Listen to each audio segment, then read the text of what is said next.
जय हिंद। आज का वीडियो मैं लाया हूँ चैप्टर वाइज, ये बीएड सेकेंड ईयर का पेपर फर्स्ट का, जो कि शिक्षण के सिद्धांत एवं विधियाँ हैं। इसका हम चैप्टर वाइज अब वीडियो बना रहे हैं, क्योंकि बहुत लोग का कमेंट आया कि सर आप चैप्टर वाइज बनाइए तो ज़्यादा अच्छा है। हम कहे ठीक है, चैप्टर वाइज ही बनाते हैं। चैप्टर वाइज में पहला चैप्टर है शिक्षण की अवधारणा एवं सिद्धांत। ठीक है, तो शिक्षण की अवधारणा एवं सिद्धांत चैप्टर का कोई भी अगर क्वेश्चन आता है तो आप डेफिनेटली 100% करेंगे, ये मेरी गारंटी है। ठीक है, क्योंकि मैंने इसके पूरे टॉपिक कवर करते हुए इसका MCQ बनाया है। ठीक है, तो आपके लिए ये वीडियो बहुत ही फ़ायदेमंद होने जा रहा है, बहुत ही लाभकारी होगा। तो इस वीडियो को पूरा से पूरा देखें और लोगों को भी शेयर करें, लाइक करें, कमेंट करें। ठीक है, तो आइए शुरू करते हैं।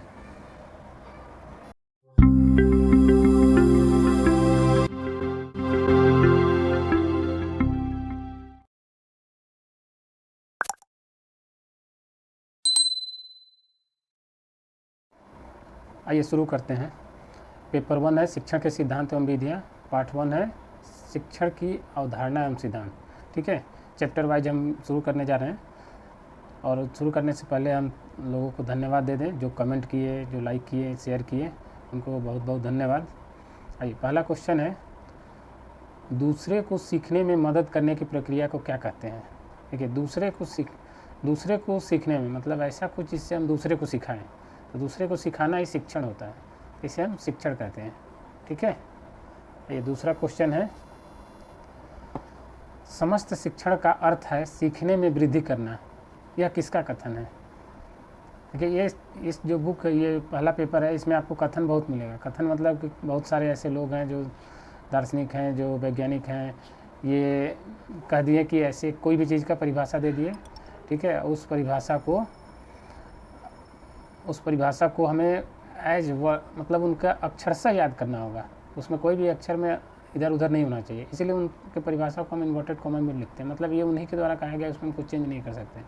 तो वही चीज़ यहाँ दे देगा कि ये किसका कथन है, तो इसको हमें याद करना होगा कथन वाइज कि ये, जैसे मान लीजिए शिक्षण के लिए बहुत सारे वैज्ञानिक ने, जो दार्शनिक ने अपना अपना मत दिया, अपना अपना परिभाषा दिया। ठीक है, अपना अपना डेफिनेशन दिया। तो उस डेफिनेशन में से जो अच्छा डेफिनेशन होता है, एग्जामिनर को जो अच्छा लगता है, जो क्वेश्चन सेट करते हैं, तो दे देते हैं कि ये कथन किसका है। तो हमको सारे कथन को याद करना होगा कि ये कथन इनका है, ये कथन इनका है।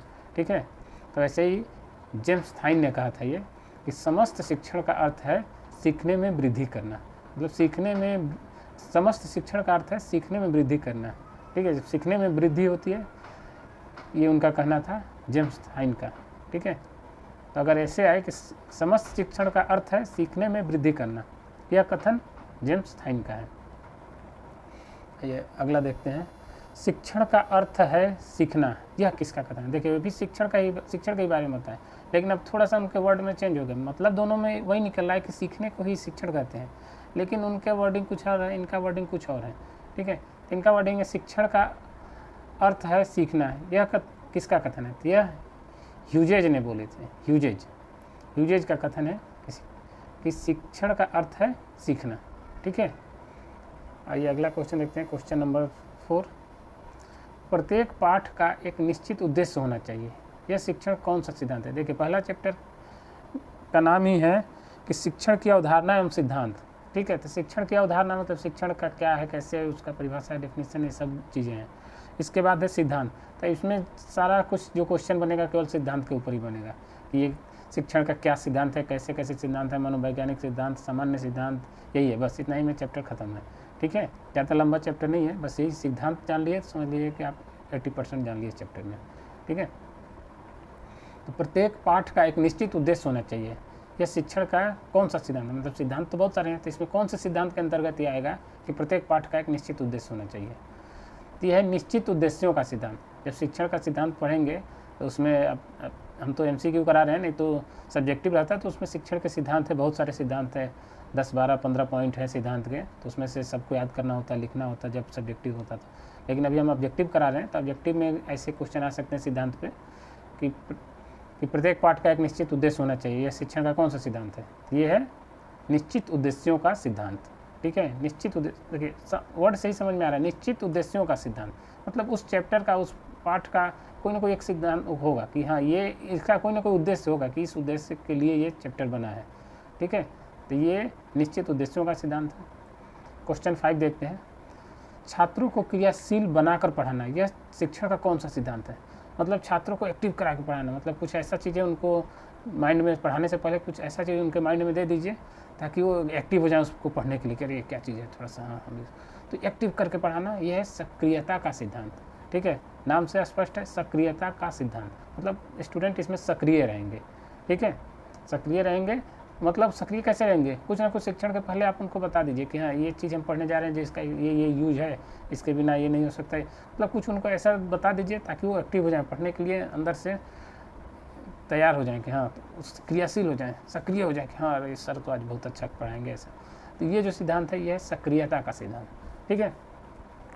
क्वेश्चन 6 है, छात्रों को स्वचिंतन तथा स्वतंत्र अभिव्यक्ति के अवसर प्रदान करती है, यह शिक्षण कौन सा है? मतलब छात्रों को स्वतंत्र कर दें, स्वचिंतन करने के लिए, स्वतंत्र अभिव्यक्ति के लिए यह का जो अवसर प्रदान करे, यह कौन सा शिक्षण है? तो यह है जनतंत्र व्यवहार का सिद्धांत। जनतंत्र व्यवहार, जनतंत्र आप समझ ही रहे हैं, जनतंत्र मतलब जनता के लिए, जनता के द्वारा, आप पढ़े ही होंगे जो सिविक्स में है, ठीक है। तो वैसे ही यहाँ छात्रों पे लागू हो रहा है कि छात्रों के लिए, छात्रों द्वारा, छात्र स्वतंत्र हैं कि हमें क्या पढ़ना है, सर आज लिखने का मन नहीं है, आज हमें केवल पढ़ाइए। तो ये छात्र की स्वतंत्रता हो गई कि हाँ छात्रों ने सर से विनती किया कि सर आप ऐसे पढ़ाइए, सर ये चीज़ पढ़ाइए, सर आज ये टॉपिक पढ़ाइए, तो उसके अकॉर्डिंग वो स्वतंत्र हैं। तो वही है स्वचिंतन, मतलब वो खुद से चिंतन किए और स्वतंत्र अभिव्यक्ति, और बोले सर से कि सर ऐसा नहीं, ऐसे आज ये लिखने का मन नहीं है, आज ये हमको टॉपिक बता दीजिए, या ये नहीं वो टॉपिक बताइए। तो उसके लिए, तो उसके अकॉर्डिंग पढ़ाना, ये क्या है? जनतंत्र व्यवहार का सिद्धांत है, ठीक है। जनतंत्र से समझ सकते हैं, जनतंत्र मतलब जनता ही अपने नेता को चुनती है ना, वैसे ही छात्र भी अपने टॉपिक को चुनेंगे और बताएंगे कि सर आज इस टॉपिक को क्लियर कर दीजिए, ठीक है। अगला क्वेश्चन है 7वां, शिक्षक छात्रों से पूर्व ज्ञान की जानकारी प्राप्त करके पढ़ाना शुरू करता है, यह कौन सा सिद्धांत है? मतलब कुछ शिक्षक होते हैं, या ऐसे सभी शिक्षक को करना भी चाहिए कि छात्रों के पूर्व ज्ञान, मतलब छात्र के पास कितना ज्ञान है उसको पहले जांच लें, उसके हिसाब से पढ़ाना शुरू करें। कि ये नहीं कि आए टॉपिक बताए और चले गए, तो ऐसा नहीं। कुछ मतलब एक सिद्धांत इसीलिए सिद्धांत में बनाया गया है कि छात्रों से कुछ क्रॉस क्वेश्चन करें, उनके लेवल को पता करें कि कितने लेवल तक हैं वो, उस लेवल को जानने के बाद फिर पढ़ाना शुरू करें। वो जो सिद्धांत है, किस सिद्धांत, ये जो चीज़ है किस सिद्धांत में आएगा? पूर्व अनुभव का सिद्धांत। मतलब पूर्व अनुभव, नाम से स्पष्ट है तो आपको ज़्यादा इसमें याद करने की जरूरत नहीं है, नाम से पूर्व अनुभव का सिद्धांत, मतलब छात्रों का पूर्व अनुभव ले लिए कि इनको कितना जानकारी है इस टॉपिक में, इस टाइप का पढ़ाना, ये है पूर्व अनुभव का सिद्धांत, ठीक है। नेक्स्ट क्वेश्चन देखते हैं, क्वेश्चन 8, शिक्षक छात्रों के क्षमता एवं रुचियों के आधार पर पढ़ाता है, यह कौन सा सिद्धांत है? मतलब शिक्षक है छात्रों के क्षमता, मतलब छात्र की जितना क्षमता है एवं रुचि, और छात्र की किस टॉपिक में रुचि है उसके आधार पर पढ़ाता है, यह कौन सा सिद्धांत है? तो यह है बाल केंद्रिता का सिद्धांत। बाल केंद्रिता का सिद्धांत मीन्स छात्रों पर केंद्रित हो गया कि छात्रों की रुचि है, छात्रों की क्षमता है कि नहीं, छात्र की आधा घंटा से ज़्यादा नहीं पढ़ सकते, तो आधा घंटा ही पढ़ाइए, क्यों ज़्यादा पढ़ाना है भाई? ज़्यादा पढ़ाना वेस्टेज हुआ ना, उनको समझ में नहीं आएगा। तो आधा घंटा पढ़ाने की जो क्षमता होगी, या रुचि, उनका रुचि है कि नहीं, ज़्यादा आप थ्योरेटिकल ना पढ़ा के थोड़ा सा एक्टिविटी करा के पढ़ाइए, तो रुचि के हिसाब से अगर पढ़ाना, तो ये जो है छात्रों के ऐसे मतलब शिक्षण जो छात्रों की क्षमता और रुचि का ध्यान रख के पढ़ाया जाए, ये जो सिद्धांत है यह बाल केंद्रिता का सिद्धांत में आता है, ठीक है। बाल केंद्रिता का सिद्धांत मतलब बच्चों पे केंद्रित है ना, कि उनकी क्षमता और रुचि, उनकी क्षमता जितनी है उतने पढ़ाएं, नहीं कि 40 मिनट का पीरियड है तो 40 मिनट ही पढ़ाएंगे। कभी कभी बच्चों का होता है मन भर जाता है कि 20 मिनट में ही थक जाते हैं, तो चलो भाई 20 मिनट के बाद उनको छोड़ दिए। तो ये जो सिद्धांत आ रहा है ना, इस टाइप का जो सिद्धांत से जो पढ़ाई होता है उसको बोलते हैं बाल केंद्रिताओं का सिद्धांत, ठीक है। अगला क्वेश्चन देखते हैं, क्वेश्चन 9, शिक्षक विषय वस्तु को छात्रों के जीवन से संबंधित करके पढ़ाते हैं, यह कौन सा सिद्धांत है?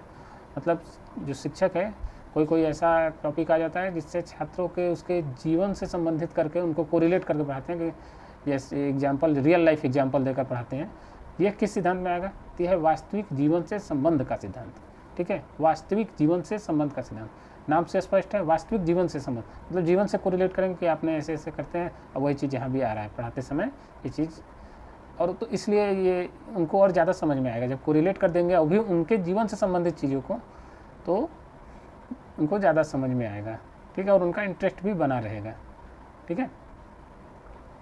अगला देखते हैं क्वेश्चन नंबर 10। शिक्षक छात्रों को विस्तृत योजना बनाकर पढ़ाता है, यह कौन सा सिद्धांत है? देखिए, छात्रों को विस्तृत योजना के बना के पढ़ाना, योजना मतलब प्लानिंग करके पढ़ाना, तो ये क्या है? नियोजन का सिद्धांत। नियोजन मतलब पूर्व योजना बना लिए कि हाँ आज क्लास में जाएंगे, ये पढ़ाएंगे, ये क्वेश्चन कराएंगे, ऐसे ऐसे, तो नियोजन एक बना लिए ना कि प्लान कि हाँ ऐसे ऐसे पढ़ाएंगे, 40 मिनट है तो 40 मिनट में हम इतने चीज़ों को पढ़ाएंगे, तो ये हो गया नियोजन का सिद्धांत। ठीक है, अब ध्यान देंगे तो सब टॉपिक जो है ना उसी से संबंधित है। नियोजन का मतलब नियोजित करके, मतलब प्लानिंग करके। ठीक है, आइए अगला क्वेश्चन देखते हैं, क्वेश्चन नंबर 11। शिक्षक छात्रों की कमियों, कमजोरियों तथा त्रुटियों का पता लगाकर उसका सुधार करके पढ़ाता है, यह कौन सा सिद्धांत है? मतलब शिक्षक जो है ना छात्रों की कमियों का पता लगाता है कि छात्र कहाँ पे वीक है, कहाँ पे मतलब ये गलती कर रहा है, उसको अगर पता लगा लिया और वो वहाँ पे वो उसको सही कर दिया। छात्रों का त्रुटि, कहाँ पे बच्चे त्रुटि कर रहे हैं, अगर ये पता लगा लिया शिक्षक और उसके अकॉर्डिंग वो पढ़ा रहा है, तो इसको बोलेंगे उपचारात्मक सिद्धांत, उपचारात्मक शिक्षण का सिद्धांत। जैसे उपचार है ना, जैसे मान लो कि डॉक्टर के पास जाते हैं, हमारा हाथ में दर्द है, डॉक्टर हाथ के दर्द के लिए कुछ ना कुछ इंजेक्शन या कुछ एक्सरसाइज बताता है। पैर का दर्द है तो पैर के हिसाब से, या पेट का दर्द है, सिर का दर्द है, तो उसके अकॉर्डिंग अलग अलग है, उपचार करता है ना, वही चीज़ है।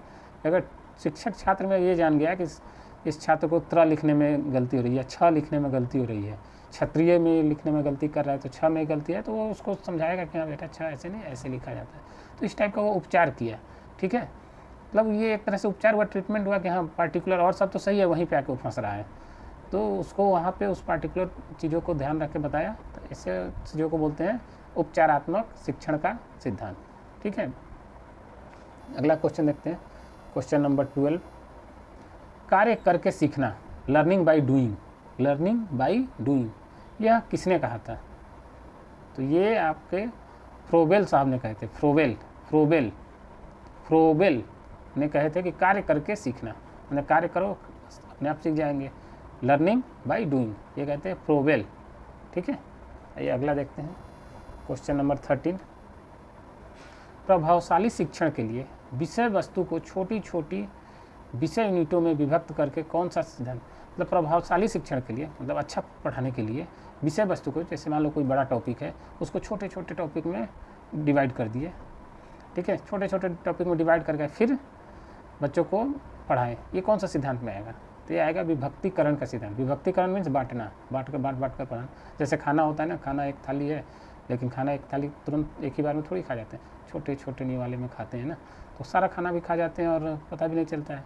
वैसे ही एक ही बार सब खाएंगे, जैसे 4 रोटी है, चारों एक ही बार खाएंगे तो थोड़ी जा पाएगा, एक एक टुकड़ा को खाएंगे तो होगा ना। वैसे ही पढ़ाने में भी समझना चाहिए कि छोटे छोटे टॉपिक, बड़ा टॉपिक को छोटे छोटे टॉपिक में डिवाइड करके छोटा छोटा टॉपिक डे बाई डे समझा कर फिर पढ़ाए तो ज़्यादा प्रभावशाली होता है। ये जो सिद्धांत है ये है विभक्तिकरण का सिद्धांत।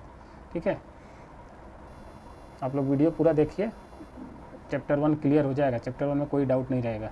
और लाइक भी करते जाइए अच्छा लगे तो, ठीक है, और अपने मित्रों को भी शेयर करिए, क्योंकि आपके डिमांड पे ही आया है कि सर चैप्टर वाइज बताइए, तो चैप्टर वाइज है, ये पहला चैप्टर है, वैसे अब सारे चैप्टर आएंगे। और कुछ लोग का ये मानना है कि सर और भी सब्जेक्ट बता रहे हैं कि सर ये सब्जेक्ट का वीडियो बनाइए, उसका बनाइए। देखिए, ये जो पहला और चौथा पेपर है ये सबके लिए कॉमन है। ठीक है, तो सबके लिए कॉमन है तो मतलब हम ये कुछ ऐसा बनाना चाह रहे हैं कि जो सब ज़्यादा से ज़्यादा लोगों को फ़ायदा करे। तो पहला और चौथा पेपर आल लोग पढ़ेंगे, जितने बीएड के हैं सेकेंड ईयर में वो सब पढ़ेंगे। ठीक है, तो ये ज़्यादा से ज़्यादा लोगों को फ़ायदा होगा, इसलिए हम इसको पहले चूज़ किए हैं, पेपर 1 और पेपर 4। अभी पेपर 1 का चैप्टर वाइज चल रहा है, पेपर 4 भी आएगा, बाकी सब्जेक्ट वाइज भी आएंगे, लेकिन पहले ये कुछ इसका कोर्स आगे बढ़ा लें, कुछ चैप्टर इसको क्लियर कर दें, ताकि बच्चों के, ताकि बहुत से बच्चे जो कुछ नहीं जानते हैं तो उनका जो पेपर 1 और पेपर 4 एटलीस्ट ये तो पढ़ें। बाकी सब्जेक्ट तो सबका अलग अलग है, हर 5 स्टूडेंट में 10 स्टूडेंट में देखेंगे 2 लोग 3 लोग का अलग अलग ही सब्जेक्ट होगा। ऐसा नहीं है कि सारा लोग एक ही सब्जेक्ट लेके पढ़ रहे होंगे, सबका अलग अलग होगा। ठीक है, तो ये सबसे ज़्यादा लोगों को फ़ायदा पहुंचेगा पेपर 1 और पेपर 4, इसलिए अभी पेपर 1 शुरू किए हैं, फिर पेपर 4 का भी चैप्टर वाइज बताएंगे, सब्जेक्ट वाइज भी बताएंगे, लेकिन थोड़ा सा ये लोग एक कोर्स और आगे बढ़ जाए। ठीक है, ताकि जो लोग अभी कुछ नहीं पढ़ रहे हैं वो पढ़ना चालू कर दें। अब जैसे मान लीजिए हम साइंस का बताएं, तो साइंस में केवल साइंस वाले ही बच्चे इंगेज होंगे, बाकी और बच्चे इधर उधर घूमते रहेंगे, हम क्या पढ़े हमको कुछ मिल नहीं रहा है। तो ये जो आ जाने से, ये पहला और चौथा पेपर आने से सब लोग इंगेज हो जाएंगे। फिर सब्जेक्ट वाइज धीरे धीरे आता रहेगा, तो जो जिसका सब्जेक्ट का है उस हिसाब से वो लोग अपना सर्च करके देखते रहेंगे, पढ़ते रहेंगे। ठीक है, इसमें घबराने की बात नहीं है। बाकी अगर आपको टाइम मिले तो बीच बीच में अपना जो बुक लिए हैं उस बुक से रिवाइज करते रहिए। बाकी हम अपने स्तर से देखेंगे जितना हो सकता है, क्योंकि टाइम भी अब कम है। और अभी तक ये भी क्लियर नहीं है कि अभी सब्जेक्टिव हो रहा है कि ऑब्जेक्टिव। ज़्यादा उम्मीद है कि पेपर 1 और 4 जो अनिवार्य है सबके लिए, ये ऑब्जेक्टिव हो सकता है।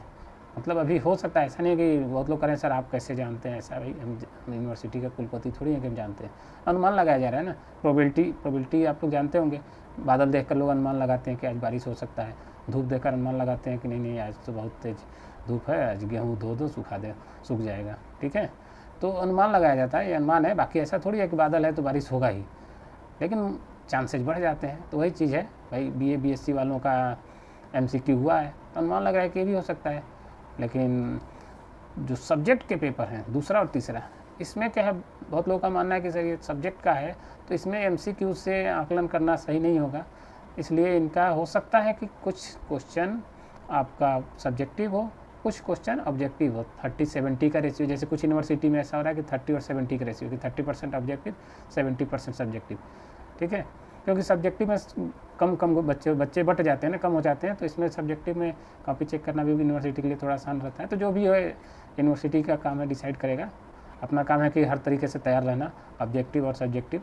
ठीक है, तो सब्जेक्टिव के हिसाब से आप लोग तो प्रिपेयर थे, लेकिन ऑब्जेक्टिव के हिसाब से थोड़ा सा प्रिपरेशन आ गया करना पड़ेगा, क्योंकि अगर आ गया तो ठीक है, इसलिए हम ऑब्जेक्टिव का हम प्रिपरेशन करा रहे हैं। सब्जेक्टिव में क्या है, जैसे कोई क्वेश्चन आ गया, उस क्वेश्चन में 10 पॉइंट है, 10 में आप 8 भी पॉइंट लिखेंगे तो कुछ ना कुछ नंबर मिल गया। 2 पॉइंट अगर भूल गए, 8 पॉइंट में भी अगर कोई लाइन गलत भी लिख दिए तो हो सकता है 10 में से 8, 7, 6 कुछ नंबर तो मिल जाएगा। लेकिन ऑब्जेक्टिव में एक लाइन का क्वेश्चन है और वह गलत हो गया तो 0।